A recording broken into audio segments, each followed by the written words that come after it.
Alors, je suis invité pour participer à un colloque sur l'administration et le temps de manière générale. Hein. Je n'ai pas l'intitulé exact. Et cela m'a beaucoup plu. D'ailleurs, c'était un honneur pour moi d'être invité à cette université pour participer à ce colloque. Vous savez, dans un premier temps, je voulais parler de l'administration et le temps au Tchad. Mais scientifiquement, je n'avais pas les instruments. Je ne connais pas bien le Tchad, je n'ai pas bien étudié le système, donc j'ai préféré. Vous connaissez mieux l'Afrique? Oui, je connais à peu près parce que j'ai dirigé un centre de recherche sur les droits africains à Bordeaux pendant longtemps. Actuellement, je suis rédacteur en chef d'une revue qui s'appelle Afrilex, où les collègues africains publient des articles. Donc, je connais à peu près, et puis j'ai beaucoup de doctorants qui ont soutenu leur thèse avec moi sur les questions africaines. Voilà, donc je connais, mais pour parler de l'administration tchadienne, il faut être honnête. Scientifiquement, on ne peut pas traiter de quelque chose qu'on ne connaît pas. C'est pourquoi j'ai élargi le sujet en sachant que le Tchad y fera partie, comme tous les autres Africains, en traitant de la Constitution face au temps. Enfin, le temps, je crois que c'est ça, hein. La Constitution face au temps dans les pays africains.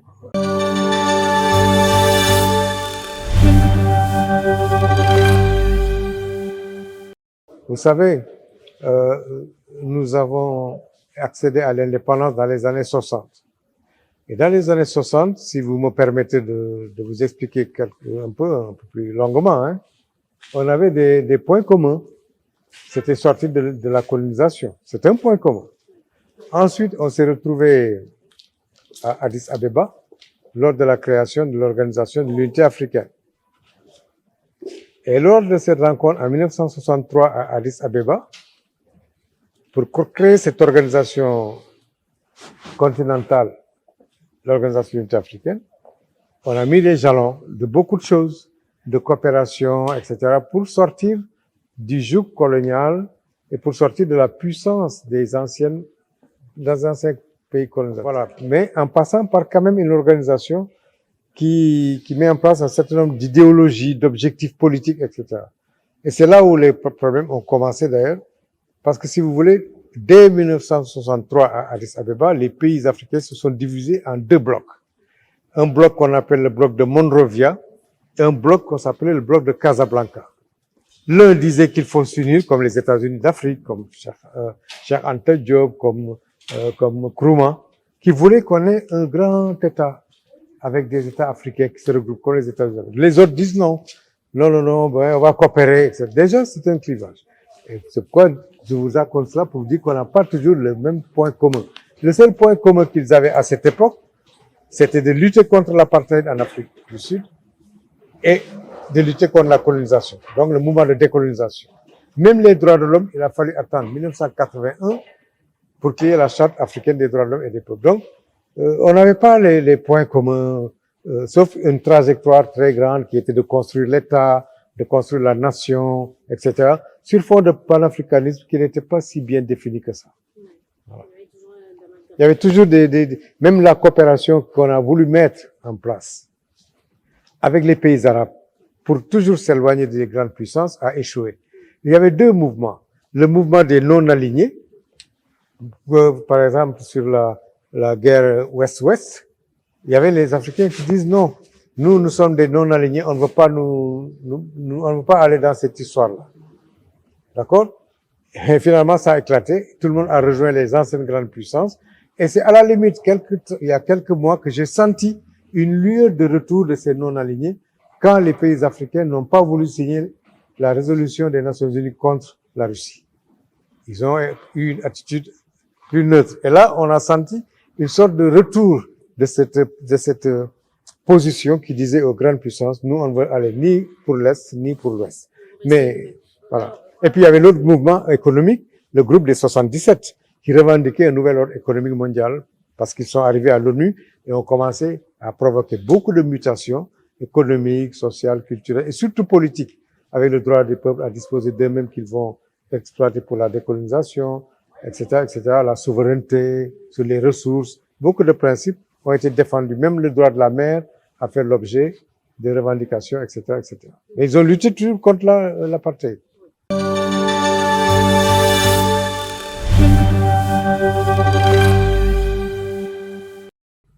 Franchement, je vous dis que depuis que je suis jeune au lycée jusqu'à la faculté, je ne pensais pas qu'aujourd'hui, on allait parler de non pas de manque de démocratie, mais de recul de la démocratie. Nous sommes à un niveau où on ne parle même pas de démocratie, mais de recul de la démocratie pour ceux, quelques États qui avaient à la limite cette image de modèle comme le Sénégal. On parle du Bénin aussi en disant oui, c'est un recul. Au Sénégal, c'est une catastrophe. Aujourd'hui, je vous dis, pour moi, hein, et je suis sénégalais, le président de la République dit qu'il ne se présente plus au mandat présidentiel, sous la pression du peuple. Et voilà qu'aujourd'hui, il introduit un projet de révision pour modifier la Constitution. Vous savez pourquoi? Pour faire disparaître une règle qui lui interdit de dissoudre l'Assemblée nationale dans moins de 2 ans. L'Assemblée a été élue l'année dernière, même pas 1 an, il propose une révision pour pouvoir dissoudre l'Assemblée nationale dès demain. Ils sont en train de voter ça aujourd'hui. Quel but de dissoudre l'Assemblée nationale? Les députés même qui sont avec lui sont surpris. Ils disent, mais nous, on a des comptes en banque pour, si vous nous ramenez à de nouvelles élections législatives, alors qu'on est là pour 5 ans.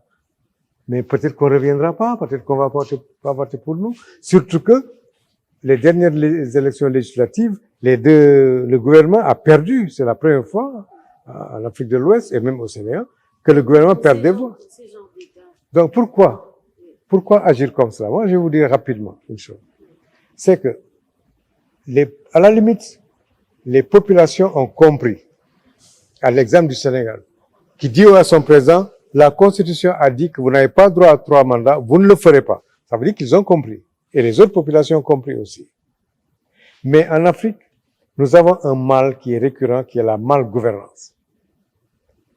Contrairement aux pays développés, démocratiquement, je veux dire, qu'on appelle les pays démocratiquement avancés, France, États-Unis, partout, Belgique, le pouvoir n'appartient pas à une personne. C'est ce qu'on appelle en droit l'institutionnalisation du pouvoir. C'est une institution qui est là.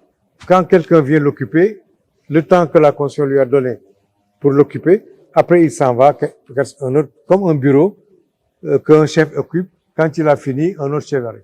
C'est le contraire ici. Ici, c'est la personnalisation du pouvoir. On identifie le pouvoir à la personne. Et donc, on pense que c'est son propre patrimoine.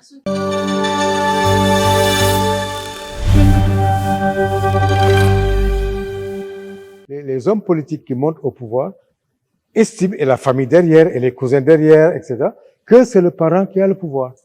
Et puis, il y a une distribution du pouvoir sous une forme ou une autre, des nominations de parents, de cousins, des distributions de l'argent, ce qui fait que le pouvoir ne se détache pas de l'individu, alors qu'il devrait se détacher de l'individu. Mais cela va changer. Il va changer. Je viens de le dire. Vous savez pourquoi il va changer?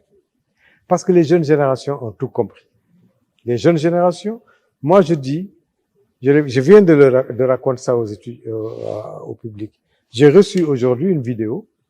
Je ne savais pas qu'elle circulait, parce qu'il y a une semaine, j'étais à Bordeaux, invité par une association, et je vois une vidéo où on dit, d'après le professeur Fall, les jours des chefs d'État sont comptés. Mais ils vont me tuer en Afrique.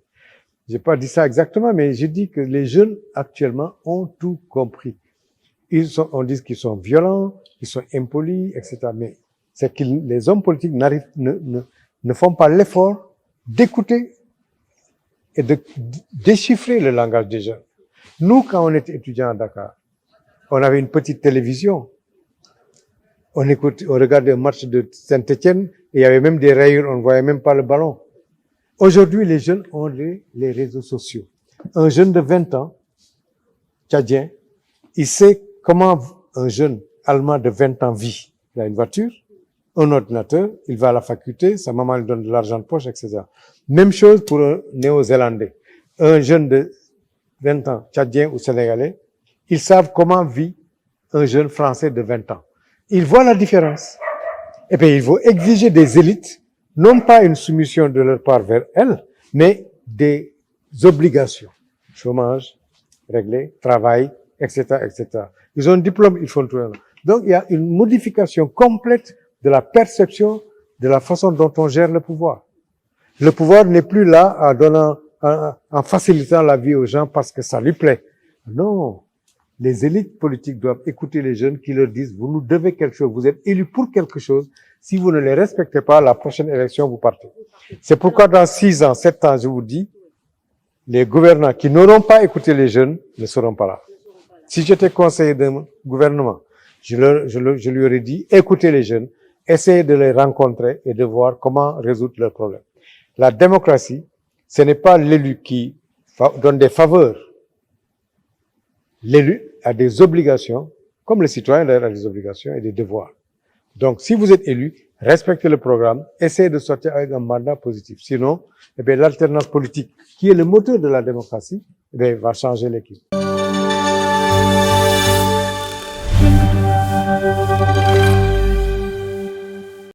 La révision constitutionnelle a un objectif qui est précis. Quand un texte devient obsolète, quand il n'est plus adapté à la situation, on doit la réviser, cette règle-là, pour l'adapter à l'évolution sociale. C'est cette révision maintenant qui est utilisée à des fins politiques. La révision a des objectifs d'intérêt général. C'est adapter le texte pour lui permettre de remplir sa mission. Je vous donne un exemple. En France, l'homosexualité est acceptée comme voilà, ils peuvent se marier. Il y a 50 ans, ce n'était pas possible. Donc maintenant, ils changent la loi sur l'adoption, sur comment on appelle ça, sur la reconnaissance. Ben, ils ont changé la loi parce que ça ne correspond plus à un couple du même sexe marié. C'est adapter la règle par rapport à un environnement nouveau. Mais les gouvernants africains, au lieu d'utiliser la révision constitutionnelle, comme je viens de vous le dire, c'est-à-dire dans l'intérêt général, ils l'utilisent à des fins personnelles. Prolongation du mandat présidentiel, par exemple. Le texte dit, le président a 2 mandats consécutifs. Il ne peut plus faire un 3e mandat. Eh bien, ils vont réviser la Constitution pour permettre à ce président de faire un 3e mandat. Ça, c'est une utilisation fallacieuse, frauduleuse de la Constitution. Donc, tout est là, mais c'est le peuple et le juge constitutionnel. Le juge constitutionnel, malheureusement, dans beaucoup de pays, est composé de membres nommés par le président. Ce qui fait que son indépendance est douteuse. Donc, pour moi, c'est le peuple qui doit contrôler les gouvernants qui auront toujours tendance à abuser de leur pouvoir, à les contraindre, comme Macky Sall vient d'être contraint par son peuple qui lui dit, vous ne faites pas le 3e mandat, et par le vote.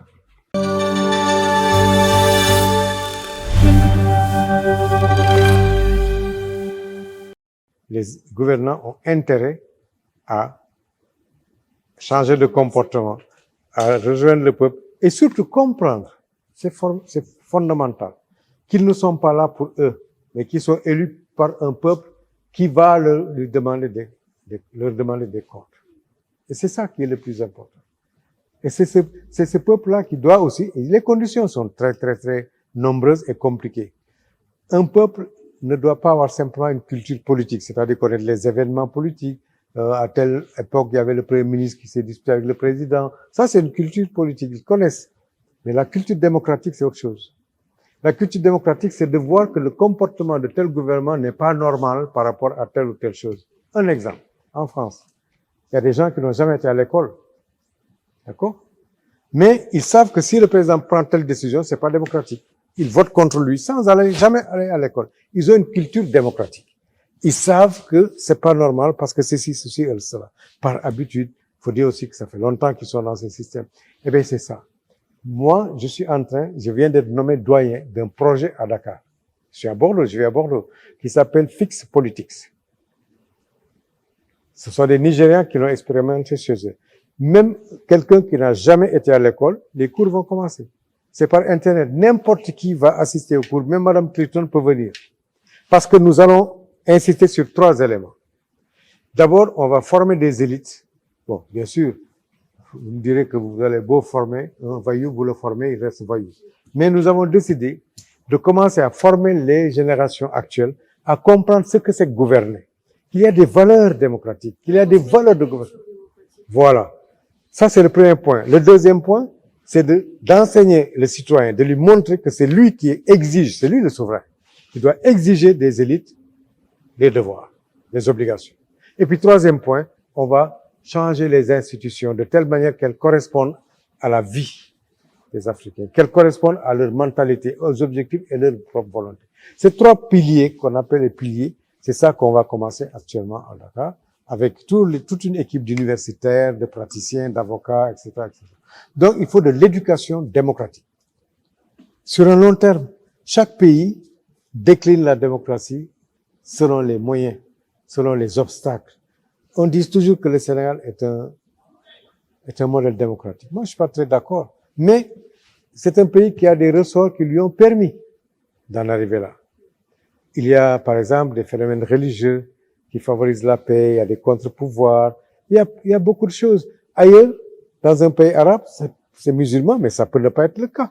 Parce qu'il y a des blocages qui font qu'ils respectent même pas la femme ici, etc., etc. Donc, chaque pays doit décliner la démocratie qui est un concept universel. Il n'y a pas de démocratie à l'africaine, ça n'existe pas. La démocratie, elle est unique. C'est le respect de l'homme, c'est les libertés, c'est l'égalité, le respect de la femme. Il y a beaucoup de choses. Le respect de l'opposition, des enfants, de la femme. C'est ce respect-là de leurs droits. Eux-mêmes qui sont dans un groupe, pour parler de l'Afrique, dans un groupe dont il doit respecter les lois. Quand un enfant ne respecte pas la loi de la famille, c'est qu'il n'a rien compris. C'est en Occident que ça se passe. Ici, non. Il faut qu'il respecte les parents, ainsi de suite, et que etc. Vous avez compris ce que je veux dire. Donc, chaque pays connaît les limites de les limites qui l'empêchent d'être démocratique et les avantages qui le poussent qui l'amènent à être démocratique. Donc, on n'est pas logé à la même enseigne. Mais dans tous les cas, il nous faut quand même savoir une chose. Il est temps que les Africains se posent des questions sur eux-mêmes. Je l'ai dit il n'y a pas longtemps, la guerre de l'Ukraine a montré beaucoup de choses. Je vois dans les réseaux sociaux des Africains qui applaudissent Poutine. Parce que dans leur tête, Poutine est le seul rempart aux Occidentaux à qui ils ont une haine de les avoir colonisés. Mais ils n'ont rien compris. Poutine, il veut les mêmes richesses que les autres puissances. Il n'est pas gentil, hein. Au lieu d'applaudir Poutine ou d'applaudir les Occidentaux, posons-nous la question au moment justement où le monde a changé. La géopolitique est en train de changer. Nous avons des ressources, nous avons de l'intelligence, nous sommes des génies sans le savoir pour certains. Nous avons beaucoup de choses. Mais posons-nous des questions pour nous dire pourquoi on ne nous aime pas. Partout, les migrants sont rejetés. Partout. En Amérique, les Noirs ne sont pas aimés. Dans les pays arabes, en Tunisie, vous allez au Brésil, où je suis allé plusieurs fois, j'ai vu des Noirs qui souffrent. Partout, nous ne sommes pas aimés. À qui la faute? Mais à nous. Posons-nous des questions. Exploitons nos possibilités minières, individuelles, humaines, pour voir comment se frayer nous notre chemin. Frayer notre chemin et taper sur la table comme les autres. Parce que les droits de l'homme existent. J'ai écrit beaucoup d'articles sur les droits de l'homme. Beaucoup. Sur la Charte africaine des droits de l'homme, j'ai écrit un article. J'ai écrit sur les droits de l'homme. Mais j'ai une conviction qui est celle-là. Continuons à lutter pour les droits de l'homme. Mais si on n'a pas un poids économique, on ne nous respectera pas.